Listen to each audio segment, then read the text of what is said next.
Salve, salve, muito boa noite, good evening, how are you? Como é que tá, Dom Inocêncio? Palmeira 2, Queimada Nova 5, ilustríssimo Santiago, muito boa noite, minha diretora number one, pessoal da Secretaria de Educação, forte abraço aos meus ilustríssimos amigos professores, professoras, gestores e gestoras, e vamos para mais uma noite de sexta-feira iluminada de muito conhecimento. Vamos lá trabalhar, meu povo. Let's go, come on with me. A aula de hoje nós temos aqui conteúdos bem interessantes a serem observados desse objeto do conhecimento. São os pronomes indefinidos. Você deve estar se questionando. Tem esse nome, pronome indefinido, é um nome engraçado, professor. Como é que pode ser indefinido? Ele vai ter que missão. Ora, é esse. É esse o momento que você vai lembrar do alguém, ninguém, qualquer lugar, algum lugar. É esse tipo de indefinição que nós vamos falar daqui a pouco. Temos ainda a trajetória, né, de muitos outros itens a serem aí performatados na nossa aula até 22h30, que são as preposições. Nós vamos dar uma caminhada lá nos advérbios e o text and reading. Qual missão, qual objetivo? Identificar, reconhecer, estruturar, perceber qual a importância de cada um desses objetos do conhecimento, tá? E o que é que eles vão fazer, o que é que eles vão reverberar na língua portuguesa. E por fim, resolução de questões durante as aulas e nós temos ali a nossa tarefa, a nossa atividade para casa. Tá? Nos slides começando de 104 a 113, não vão pensando que são muitas questões, é porque eu coloco um slide base, o segundo é a resposta, e às vezes nós temos um terceiro slide com a justificativa. Tente responder e as dúvidas nós vamos tirar na aula da semana que vem, na sexta-feira, onde já vamos iniciar a aula com esse item, né, que é a correção dessa tarefa que ficou para casa. E por falar, na aula da semana passada, nós também deixamos uma tarefinha para casa e vamos começar fazendo essa correção. Fica ligadinho. O que é que nós vimos e que é de extrema importância e relevância? Relembrar o uso das formas verbais, palavras e expressões da língua inglesa, considerando as questões de polidez. Então, nós temos algumas construções, algumas estruturas que dentro de um texto, seja qual gênero textual for, tá? Dentro de uma sentença, de uma oração, nós vamos perceber um maior grau de formalidade, um maior grau de polidez. Essas estruturas, elas são importantes para a gente poder identificar, né, qual foi a intenção, qual o momento, a que se refere. Tudo isso é plausível de perguntas, não só nas nossas provas, assim como nos vestibulares. Alguns alunos já me disseram que vão ser treineiros para o Enem, aí que se avizinha no dia 13 de novembro. Outros já estão levando bem a sério esse treinamento para fazer as provas valendo, né, o ano que vem, que já é a terceira série. Enfim, seja qual for o projeto, objetivo ou meta que você tenha, conte conosco, pois nós vamos treinar intensamente para que você possa galgar êxito. Sendo assim, senhores, na maioria das vezes, quando eu desejo criar algo que me leve ao mundo da educação, eu quero ser mais polido, tá? Normalmente você emprega o would mais um verbo no infinitivo sem to. Com isso, você vai conseguir dizer, né, num caráter de demonstrar gentileza, fazer uma oferta educada. Então, nós vamos empregar esse auxiliar, o would, mais um segundo verbo, tá? E, normalmente, esse verbo, você pode fazer uso do próprio verbo like. E a tradução dessa construção aí, ó, would you like, ó, would you like ficaria assim, ó. Você gostaria, você gostaria, tá? Você gostaria de alguma coisa para beber? De alguma coisa para jantar? De ver algumas fotografias das nossas férias? E a resposta, senhores, também de forma muito polida, seria would love to, que quer dizer adoraria, tá? Você diria isso, adoraria, amaria, certinho? Então, essa presença desse tipo de construção, ele vai fazer com que você tenha Dom Inocêncio, Palmeira 2, Paulistana, Queimada Nova, não é? Esqueci de algum polo? Coloca aí qual foi o polo que eu esqueci, tá bom? Ele vai me dar essa noção, né, de polidez. A pessoa usou numa construção para demonstrar um certo grau de requinte de educação, certinho? E professor, essas formas verbais, essas palavras, expressões, tá? Elas servem para fazer que tipo de situação? Você vai lembrar que ela serve para fazer pedidos de forma mais educada, tá? Assim como o would ele é utilizado, você também tem a possibilidade de usar esse moço aqui, ó. Esse aqui no início de sentença interrogativa, tá? Ele vai trazer para nós a ideia de uma polite request, ou seja, uma pergunta, um pedido educado. E turma, só pela tradução você consegue ver isso. É o poderia ou podia. Professor, ele está parecendo com aquele conteúdo que nós estudamos uma época dessa, chamada de verbos modais, os modalizadores. E são eles mesmos, tá? Então, ele, quando ele vem numa sentença interrogativa, o autor do texto ou o personagem, ele quis repassar isso para o público, que ele foi educado, que ele foi polido, tá? Mas, calma lá, isso quando ele vem no início de uma sentença interrogativa. Porque se não for, ele pode estar indicando uma possibilidade mais difícil, ele pode estar indicando uma probabilidade, ele pode estar indicando uma habilidade física ou cognitiva no passado. Certinho até aí? Gente, could you please turn off the air conditioner? Né? Você poderia, por gentileza, desligar o ar-condicionado? Tá muito frio aqui. It's very cold here. Could please keep quiet? Thank you. Poderia se aquietar, por favor? Obrigado. Could you make 5 copies of these documents, please? Você poderia providenciar 5 cópias desses documentos, por favor?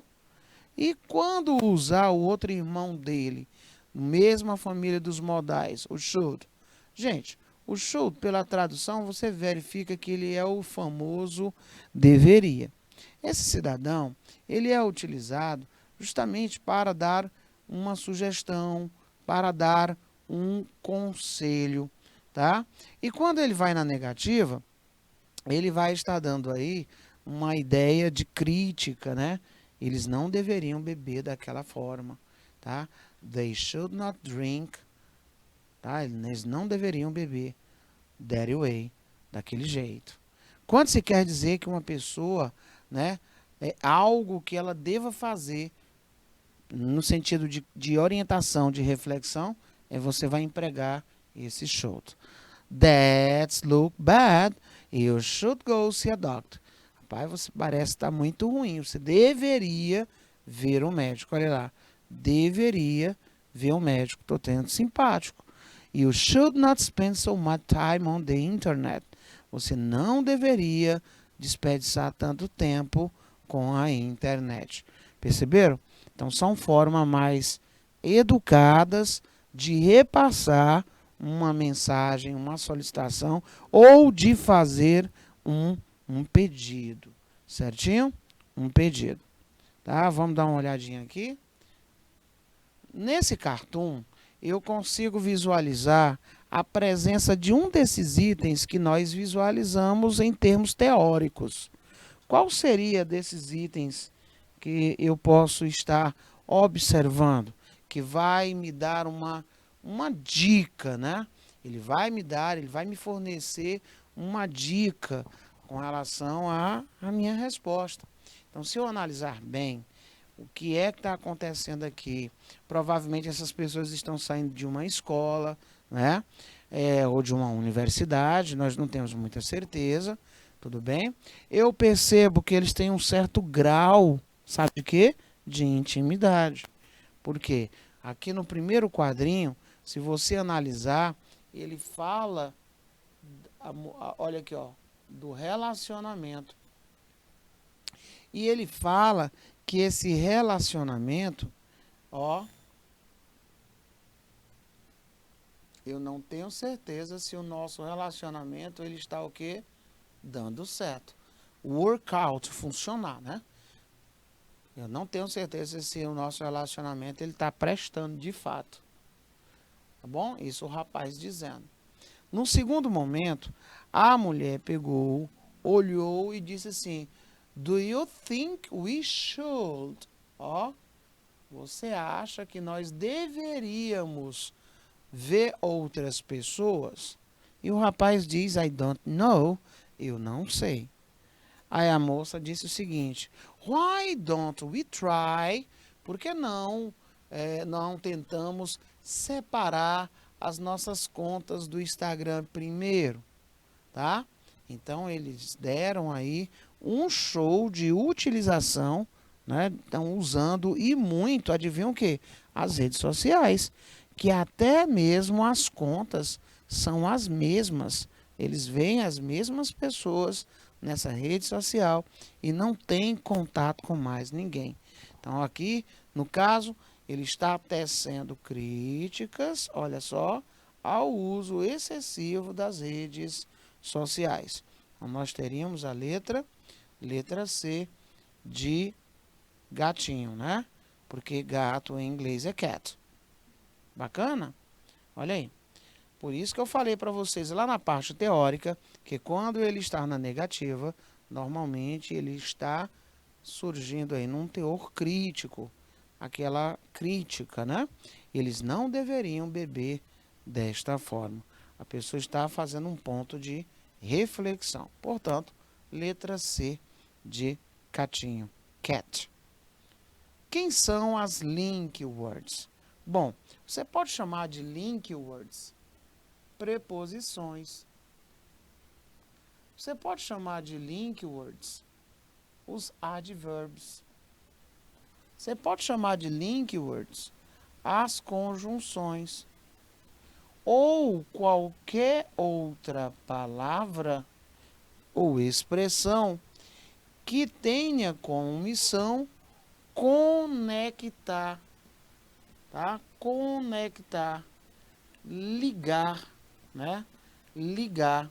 Eles vão operacionar uma conexão, uma ligação. E dessa conexão, dessa ligação, vai fazer surgir uma ideia. Essa ideia, ela vai ser responsável por criar um maior entendimento, tá? Um maior entendimento. Essas link words, elas são muito utilizadas no nosso dia a dia. E aí nós temos, como exemplo, o conector lógico, o conectivo, o operador de, olha só, o operador de coesão textual. Eles vão criar, gente, um sentido dentro de uma determinada ideia lógica. Muito utilizado lá na habilidade 5, que é uma habilidade vocabular no Enem. Isso trabalhando dentro dos moldes, né? Deixando a BNCC de lado lá da primeira série.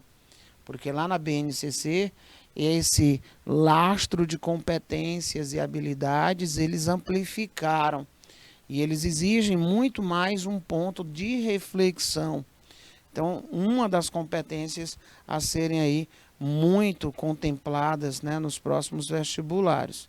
Então, gente, de acordo com a temática, ele pode te fazer a pergunta pelo sentido, né, do que aquele vocábulo, aquela expressão, ela ocupou, levando-se em consideração a temática textual.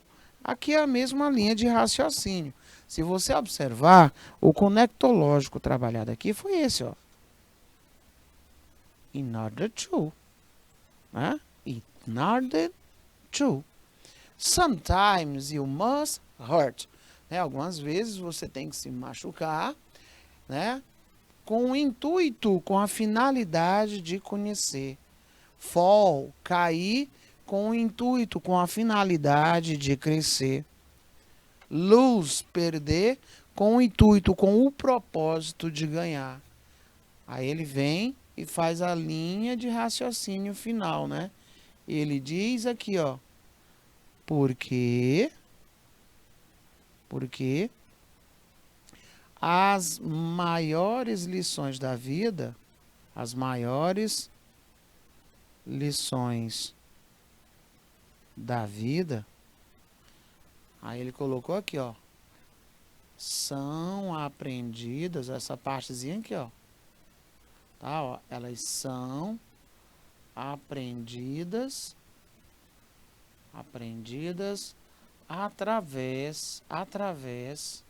através da dor. É o pensamento que ele colocou aí, tá? E se você observar bem, através, né, ó, através da dor, tá? Ele deu um vocábulo com a intencionalidade de indicar uma propositura, um propósito. Se você não conhecia esse vocábulo, vai colocando aí ele em destaque. Ele é esse aqui, ó. Olha como é que ele se comporta na sentença, né? Com o propósito de, para que, com a finalidade de, né? Cair com o propósito de crescer, para que cresça, perder, para que se possa ganhar, com a finalidade de ganhar. Então, ele poderia te colocar uma situação como essa e perguntar qual foi a ideia, o que é que essa expressão, esse operador de coesão, esse conector, ele foi utilizado com qual finalidade dentro desse texto? Indicar um propósito.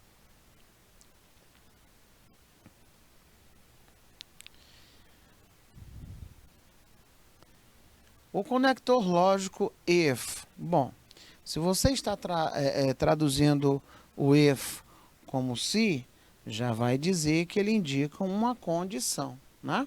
E ele diz assim, ó, eu não faria, né, ó, eu não faria, que é essa parte aqui, ó, I would not, tá? Eu não faria, I would not do, tá? Eu não faria isso, representado aí pelo that, if, né, ó, se eu fosse você. E aí ele colocou if I were you. If I were you. Tá? Eu não faria isso se eu fosse você. Ele deu esse conector, ele trouxe ali, não é, a nossa ideia de condição, pois ele significa se, tá? Agora eu peço que quando você trabalhar esse if, você vai lembrar das conditional sentences. Isso aqui cai muito em vestibular, ó. Conditional sentences. Essas conditional sentences, elas estão subdivididas em 0, primeiro condicional, segundo condicional e terceiro condicional. essas construções, esses tempos verbais, juntamente com esse if, que significa se, e que dá a ideia de condição, eles vão me repassar desde uma situação de verdade universal até mesmo uma sentença chamada de passada e arrependida. Aqui você tem, por um exemplo, o if I were you, né? If I were you, se eu fosse você, I would not do that. Eu não faria isso. Tá? Que condicional é esse? Condicional simples de um lado, if mais passado simples. Estamos no segundo condicional. E o segundo condicional, ele vai trabalhar com algo chamado de hipotético, irreal ou até mesmo imaginário. Tá? Então, vai fazer uma prova, teve essas orações condicionais, tá? Vai fazer uma prova de vestibular, pode ter certeza que isso vai aparecer. Essas orações condicionais, elas estão muito presentes em certos gêneros textuais. Vamos lá, o primeiro, pauta publicitária, porque ele vai partir para uma propositura de reflexão. Né? Segundo, eu teria aí a oportunidade de verificar esse acontecimento, sabe aonde? Em canções. Né? Em canções, em textos que geram uma reflexão. E não é a primeira vez que cai em vestibular, nem a segunda, nem a terceira. É difícil ter um ano que ele não apareça mais de uma vez nos vestibulares Brasil afora, não só no exame nacional, né? Não somente no próprio Enem. Em nossas provas, sempre ele é convidado, porque como trabalhamos com gêneros textuais e muitos desses conteúdos eles se interligam, né, dentro de uma certa constância, não é? Aí sim nós temos que estar reavivando isso em nossas memórias.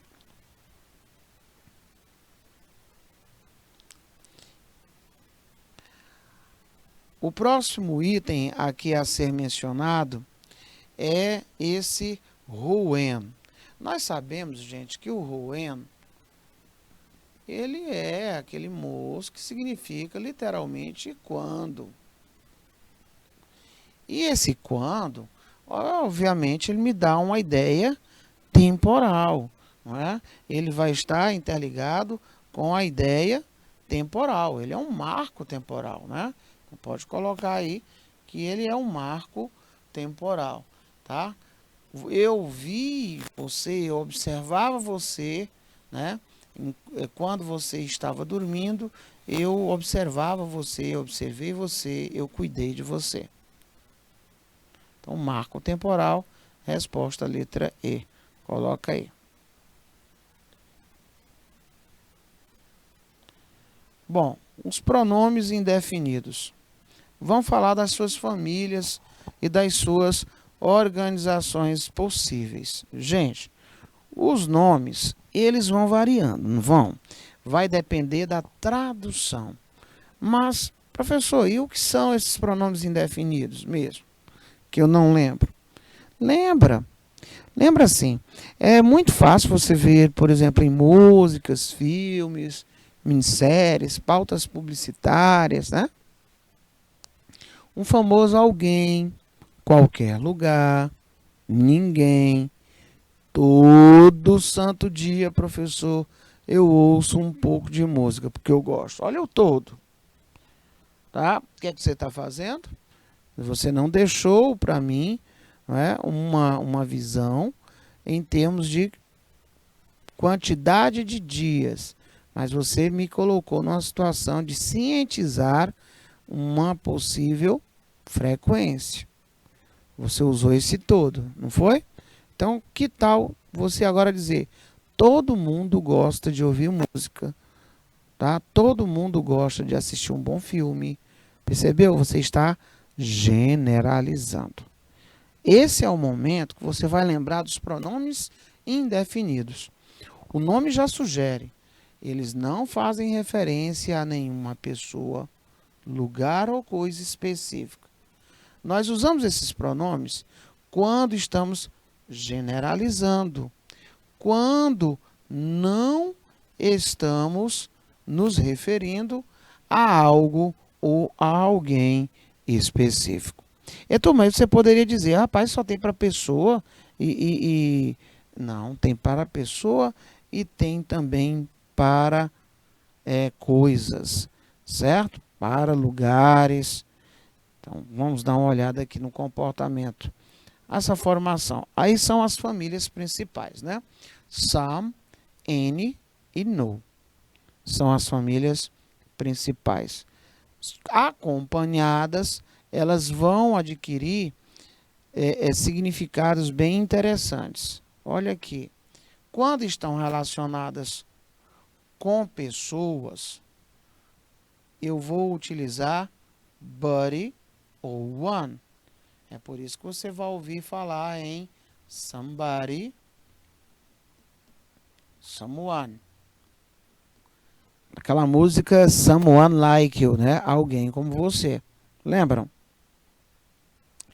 Quando você vai fazer referência em definir, não especificar coisas, a terminação vai ser think.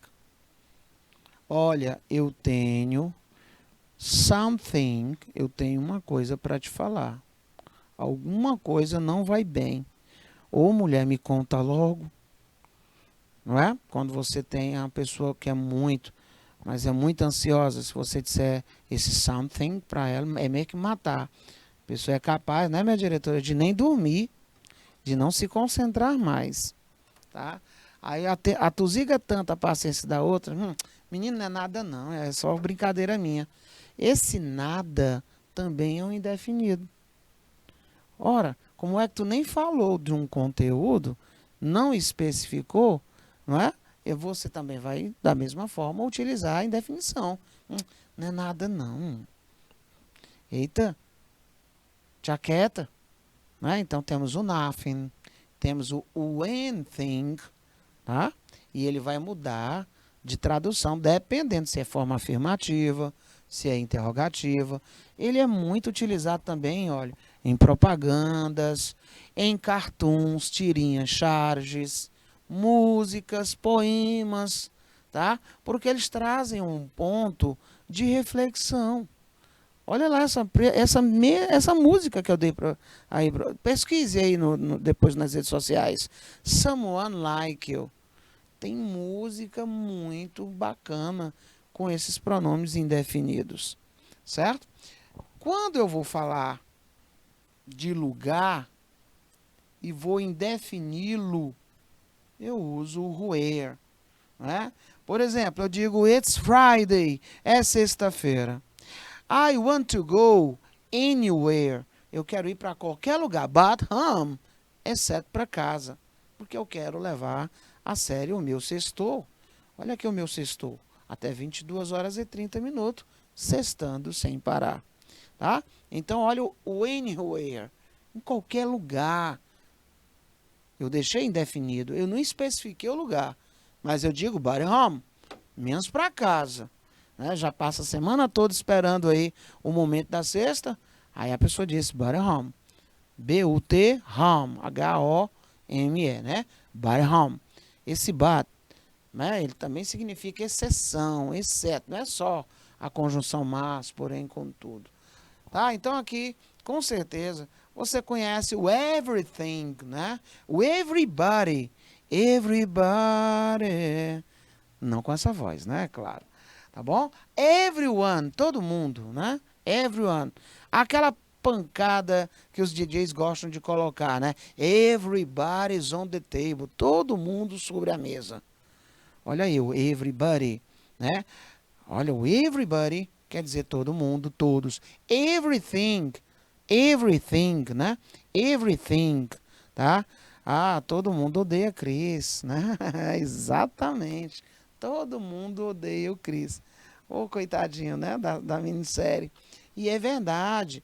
Então, nós temos, sim, a presença desses indefinidos. Ele é muito, né? É muito dinâmico no dia a dia. Tá? No dia a dia. Então, nós temos aqui. Desses aqui, senhores, o mais problemático que o aluno acha é esse aqui. Tá? é esse aqui.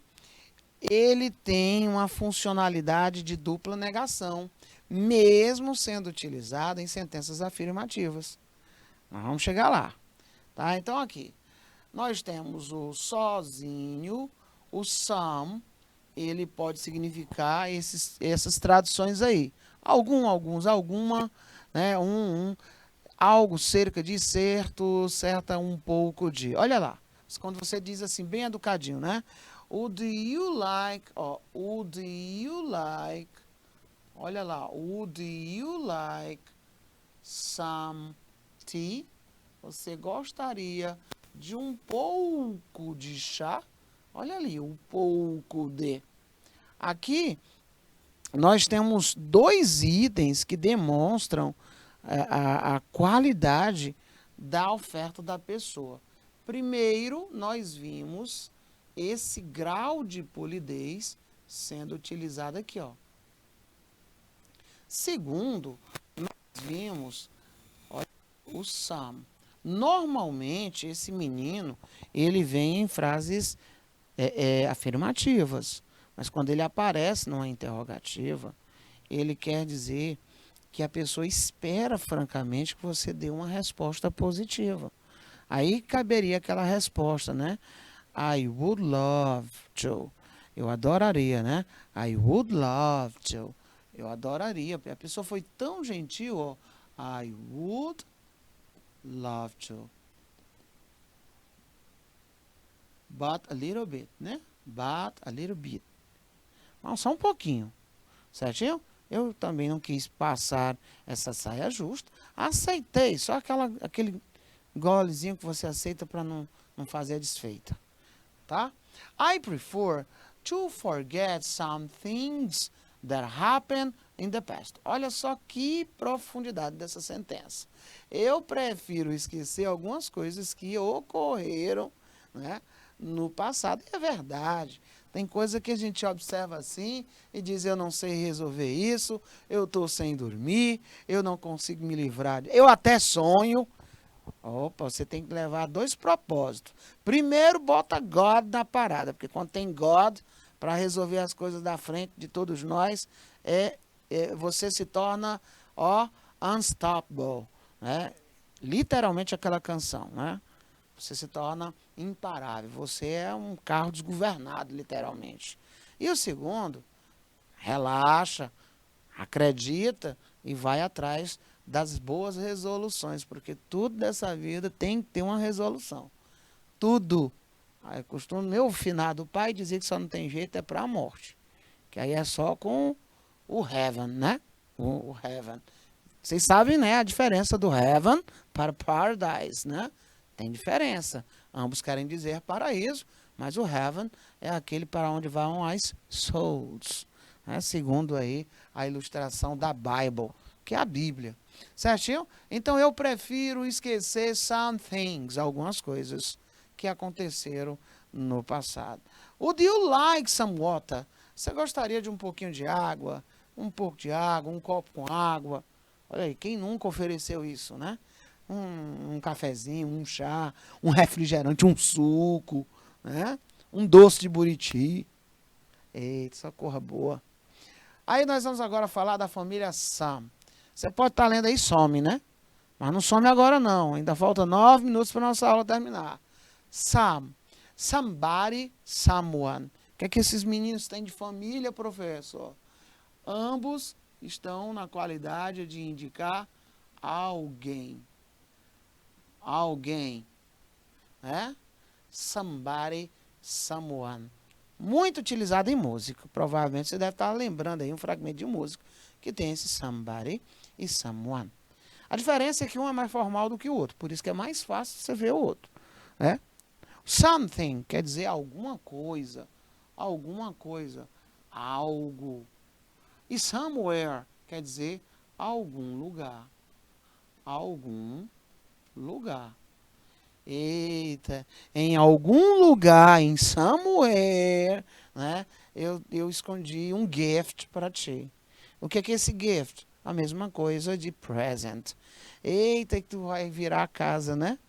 A casa de cabeça para baixo. Eu tenho uma teoria. minha diretora, quando eu compro um presente e aí eu não quero que minha filha ache e nem minha esposa, sabe o que eu escondo? Nas roupas dela. Não, rapaz, mas elas viram a casa de cabeça para baixo. A teoria é boa. Mas agora deixou de ser surpresa, né? Aí. Então nós temos aí, meus senhores. Ah, professor, então eles só vão ter essa tradução? Não. Por quê? Porque eu sei que quando eu saio da afirmativa e eu vou para uma negativa, ele se transforma. É claro, gente. Né? Se eu digo alguém afirmando, numa negativa eu tenho que dizer o quê? Ninguém. Alguma coisa, eu vou dizer o quê? Nada. Nenhuma coisa.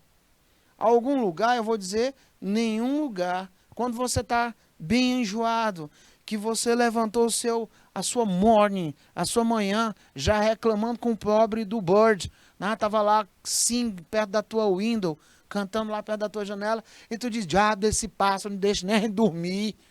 Não tem esse dia que a pessoa acorda desse jeito, tá perturbado? Aí a pessoa diz, minha filha, você quer sair para algum lugar? A pessoa diz, eu não quero ir para canto nenhum. Não sabe esse canto nenhum? É anywhere, porque ele tem forma negativa. Ele dá a situação assim, ó, de nenhum lugar. Tá bom? Muito bem. Então, o some e seus compostos, num momento geral, ele vem na forma afirmativa. Mas também vimos que o some, ele também pode ser usado em frases o quê?